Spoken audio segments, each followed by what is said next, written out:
حضرت موسیٰ علیہ السلام اللہ کے حکم سے فرعون کے دربار میں پہنچے تاکہ بنی اسرائیل کو ظلم و ستم سے آزاد کرائیں۔ فرعون کے دربار میں داخل ہوتے ہی اس نے غرور سے کہا کہ اگر تم سچے ہو تو اپنا معجزہ دکھاؤ۔ حضرت موسیٰ علیہ السلام نے اللہ کی قدرت کے مظاہر دکھانے کے لیے اپنے عصا کو زمین پر رکھا اور اللہ کے حکم سے وہ عصا سانپ میں بدل گیا۔ تمام درباری حیرت و خوف میں مبتلا ہو گئے، لیکن فرعون اپنے غرور اور تکبر کی وجہ سے اپنے دل کو نہیں مان سکا۔ حضرت موسیٰ علیہ السلام نے اپنا ہاتھ اپنی آستین سے باہر نکالا جو سفید اور روشن تھا، ایک اور معجزہ جو اللہ کی عظمت اور قدرت کو واضح کرتا تھا۔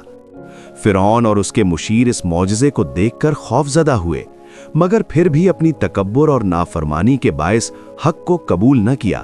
حضرت موسیٰ علیہ السلام نے نصیحت کی کہ بنی اسرائیل کو آزاد کر دیا جائے، کیونکہ اللہ کی طاقت ہر چیز پر غالب ہے اور حق ہمیشہ کامیاب ہوتا ہے۔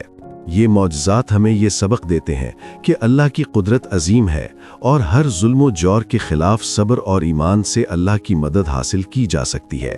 یہ واقعہ ہمیں یاد دلاتا ہے کہ اللہ کے مظاہر ہمیشہ واضح اور سب پر غالب ہوتے ہیں، اور نیک راستہ اختیار کرنے والے کبھی تنہا نہیں رہتے، جبکہ غرور اور تکبر کرنے والے آخر کار اپنی ہلاکت کے قریب پہنچتے ہیں۔